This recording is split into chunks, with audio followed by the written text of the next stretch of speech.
할렐루야. 이 새벽에 나오신 모든 성도님들을 주님의 이름으로 환영하고 축복합니다. 오늘 본문 1절을 보면요, 이 사건의 시작은 여호와의 말씀으로 시작이 되고 있습니다. 사실 이 자체가 은혜라고 할 수 있는데요, 사실 이전까지 민수기의 흐름을 보면 이스라엘 백성들은 거듭된 불평과 항명, 불순종을 반복했습니다. 진작 그들의 모습과 그들의 행동만 보게 되면요, 그들은 심판이 마땅했으나 하나님의 인도하심과 자비 안에서 마침내 바란 광야까지 도착하게 된 것입니다. 그리고 그들은 정탐을 가게 되는데요, 오늘 본문과 병행 본문이라고 할 수 있는 신명기 1장도 같이 살펴보게 되면 사실 정탐의 시작은 이렇게 되는 것입니다.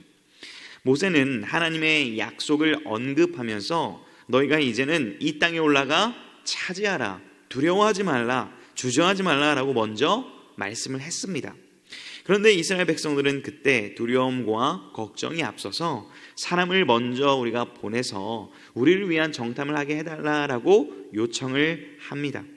그리고 하나님께서는 이것을 허용하시죠.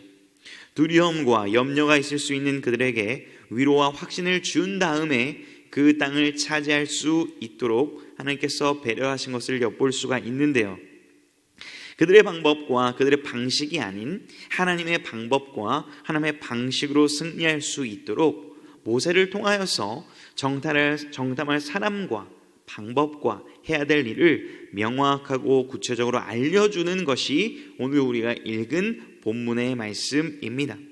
먼저 사람에 대해서 언급을 하시는데요, 정탐에 선택된 사람들은요, 본문을 보게 되면 각 지파에서 한 사람, 그것도 수령이었습니다.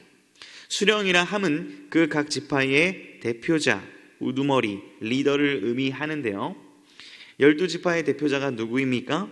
삼무아, 사밧, 갈렙, 이갈, 호세아, 발디, 갓디엘, 갓디, 암미엘, 수둘, 나비, 그우엘입니다. 민수기 13장이 매우 유명한 본문인데 비해서 우리는 조금은 갈렙과 여호수아라 불리던 호세아를 제외하고는 우리에겐 낯선 사람들의 이름일 수 있습니다. 우리 이런 낯섦과 상관없이 성경에 지금 기록되어 여전히 우리들에게 정탐의 대표자로서 인식되어지고 이스라엘 전체를 대표하는 중요성을 가진 인물임을 성경은 지금 증거하고 있는 것이죠. 왜 대표자들, 우두머리가 정탐을 갔을까요? 혹시 대표자들이 정탐을 갔다가 무슨 일이라도 당해서 그 지파의 어려움을 당하거나 혼란에 빠지지는 않았을까요? 대표자들이 갔던 이유는요, 그 대표성을 가진 12명이 함께 정탐으로 나아갈 때에 이스라엘은 하나님 나라 백성들로서 한 연합과 하나됨을 이룰 수 있었기 때문입니다. 또 우리가 민수기를 1장부터 꼼꼼히 읽어왔다면요, 1장에서 이 진영을 배치할 때 소개되었던 우두머리의 명단에는 갈렙과 여호수아가 없었던 것을 확인할 수 있습니다. 이것이 무엇을 의미할까요? 새롭게 중요한 전투를 앞두고 전열을 정비하고 젊고 패기가 넘치는 리더들이 새로 세워진 것을 알 수가 있습니다. 즉 가나안 땅 정복이라는 중요한 사명 앞에 하나님께서는 이스라엘이 승리할 수 있는 길을 마련해 주시고 열어주신 것을 알 수 있습니다.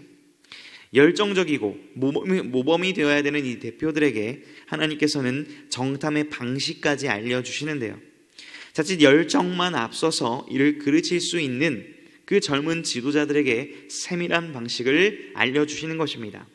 17절부터 20절까지가 그 내용인데요, 이렇게 말씀들을 하죠. 네게부 길로 행하여 산지로 올라가서, 즉 나아갈 길을 알려줍니다. 그 땅 거민이 강한지 약한지 많은지 적은지와, 즉 가나안 땅의 군사력을 측정하는 것이죠. 토지가 비옥한지 메마른지, 즉 하나님께서 이전에 약속하신 그 약속의 땅이 정말 젖과 꿀이 흐르는 땅인지를 맞는지를 확인하고 체크하는 것입니다. 그런데요, 이것으로 끝나지가 않습니다. 정탐의 결과물까지 가져오라고 하시는데 모세는 20절에서 담대하라 이렇게 말씀하죠. 그 이유가 또 그 땅의 실과를 가져오라라고 명령하고 있습니다. 정탐은요, 눈으로만 보는 것이 아니라 실제 그 땅에 들어가서 실과를 따오는 행동까지를 포함하고 있는 것이죠. 그리고 그들은요, 신광야에서 하맛 어기 르홉에 이릅니다. 신광야는 가나안의 남쪽 경계선인데 르홉은 북쪽 끝에 위치했던 지형이기 때문에 매우 많은 거리를 이동했음을 우리는 알 수가 있습니다. 또 거기서 멈추지 않고 헤브론에 이르렀고 에스골 골짜기에 이릅니다. 그리고 23절에 결국 포도송이가 달린 가지를 베어서 둘이 막대기에 꿰어 메고 오는 것을 볼 수 있죠. 여기서 끝나는 것이 아니라 성류와 무화과도 땄다라고 기록하고 있습니다. 40일의 정탐 끝에 가나안 땅은 하나님의 약속대로 젖과 꿀이 흐르는 땅임을 직접 몸소 체험한 것입니다. 그리고 우리가 오늘 읽지는 않았지만 내일 주일 본문인 뒷 구절을 보게 되면 그 정탐 결과를 어떻게 보고합니까? 10대 2로 부정적인 보고가 압도를 하죠. 부정적 여론이 들끓습니다. 걷잡을 수 없는 불평과 원망, 부정적 분위기가 이스라엘 전체를 뒤덮어버리는 것입니다. 지도자들, 대표들의 중요성, 영향력이 얼마나 큰지를 우리는 알 수 있죠. 사랑하는 성도 여러분, 우리는 오늘 우리가 읽은 이 본문 말씀을 통해서 무엇을 붙잡을 수 있겠습니까? 그것은 바로 부르심에 합당한 책임과 헌신으로 나아가라라는 것입니다. 우리는 때로 말씀을 대할 때요, 나는 말씀을 잘 알고 싶어라는 선한 생각을 가지고 있습니다. 그런데요, 그 알미, 우리는 지식적인 측면에서 새벽, 수요, 주일 예배 등 모든 예배를 통해 주어지는 말씀을 통해 우리는 이 성경에 대한 지식을 알고자 하는 열망을 가질 때가 있습니다. 사실 매일 새벽 기도를 하면서요, 생명의 삶 이 순서를 따라서 큐티를 하다 보면 우리는 6년 큐티를 하게 되면 성경 66권을 한번 묵상할 수 있게 됩니다. 6년 동안 큐티를 꾸준히 해서 성경을 1회 잘 읽고 묵상하는 것은 큰 은혜이고 큰 기념이 될 것입니다. 그런데요, 우리가 말씀을 알고 묵상할 때 중요한 것이 있다면 그 말씀을 얼마나 많이 아느냐, 이것은 얼마나 많이 그 말씀에 순종했고 그 말씀이 실제 내 삶에 역사하는지 경험했느냐가 더 중요한 문제일 것입니다. 말씀을 안다라는 것은 그 말씀이 내 삶에 경험되어지는 것까지를 의미하기 때문에 우리는 말씀을 진정으로 알 필요가 있는 것이죠. 오늘 이스라엘 백성들 대표들은요, 부정적 마음으로 이후에 바뀌기는 했지만 오늘 본문 안에서만큼은 그들은 40일 동안 온 저녁을 두루 다니면서 모세를 통해 받은 하나님의 말씀대로 대표로서의 책임과 의무를 다하는 모습을 볼 수 있습니다. 즉 오늘 말씀을 통해서 하나님께서는 왕같은 제사장으로 우리를 부르셨고 우리가 하나님의 자녀가 되었다면 우리들에게 하시고자 하는 말씀이 있다라는 것입니다. 말씀을 통해 우리 가운데 질문하시는 것 같습니다. 너희들의 그 부르심의 자리에 합당한 헌신과 섬김의 모습으로 나아가고 있느냐?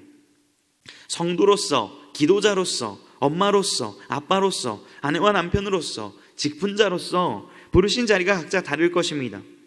그러나 분명한 것은 부르신 자리가 다를지라도 하나님께서 우리가 행복할 수 있도록, 우리가 풍성한 은혜를 누릴 수 있도록 우리에게 말씀을 통하여 살아갈 명확한 방식과 방법을 가르쳐 주셨다라는 것입니다. 그리고 우리는 그 말씀에 순종할 때 우리를 부르신 그 자리에서 말씀을 경험하고 알 수 있게 되는 것입니다. 사랑하는 성도 여러분, 우리가 두루 다녀야 할 신광야, 르홉, 헤브론은 어디에 있습니까? 우리가 담대하게 나아가서 취해야 될 포도송이는 무엇입니까? 우리는 하나님 나라의 대표자들로서 마땅히 행해야 될 그 의무와 책임을 다하고 있습니까? 만약 그러하다면요, 그렇게 감당하고 있다면요, 우리가 우리의 삶에 대해서 누군가에게 부정적으로 원망하거나 불평하지 않기를 원합니다. 우리를 부르신 자리에서 하나님과 함께 동행하는 삶이 얼마나 기쁘고 얼마나 은혜가 가득한 일인지를 증거하기를 원합니다. 그러나 혹 그 마땅한 책임과 의무를 다하지 못하고 있다면요, 오늘 말씀을 통해 그 마음을 결단하고 성령의 도우심으로 우리의 부르신 합당한 삶을 살아갈 수 있기를 간구하는 우리가 되기를 원합니다. 이러한 삶을 살아가기는 해야 되지만 참 어렵고 힘든 것으로 염려하고 고민하는 고린도 교회 성도들에게 사도 바울이 죽음과 부활의 능력에 대해 선포하며 이렇게 권면하는데요, 우리에게 주시는 말씀으로 받겠습니다. 제가 읽어드리겠습니다. 고린도전서 15장 58절 말씀입니다. 그러므로 내 사랑하는 형제들아, 견실하며 흔들리지 말고 항상 주의 일에 더욱 힘쓰는 자들이 되라. 이는 너희 수고가 주 안에서 헛되지 않은 줄 알미라. 아멘. 이러한 삶을 살아가시는 모든 성도님들의 오늘 하루와 삶이 될 수 있기를 주님의 이름으로 축복합니다. 기도하겠습니다. 모든 생각과 행하심이 선하신 아버지 하나님, 오늘 말씀을 통해 우리의 생각과 마음을 고치시고 회복해 하신 은혜에 감사를 드립니다. 비록 때론 우리의 삶이 광야와 같고 막막한 항해와 같을 때라도 명확하고 흔들리지 않는 말씀과 표대를 붙잡게 하여 주옵소서. 우리의 믿음이 지식적 알매에 머무르는 신앙이 아니라 약속하신 바를 믿고 담대함으로 전진하고 행하는 믿음이 되게 하여 주옵소서. 그리하여 우리에게 맡겨진 삶의 자리에서 부르심에 합당한 삶을 살아가게 하시고 이를 통하여 말씀의 능력을 경험하며 하나님 아버지께 영광 올려드리는 삶이 되게 하여 주옵소서. 우리 교회와 이 지역 가운데 새벽을 깨우며 더욱 간절히 기도하는 자들이 많아지게 하시고 기도를 통하여 가정과 교회와 지역과 온 열방을 회복해 하시는 하나님의 부흥을 경험하게 하여 주옵소서. 예수님의 이름으로 기도합니다. 아멘.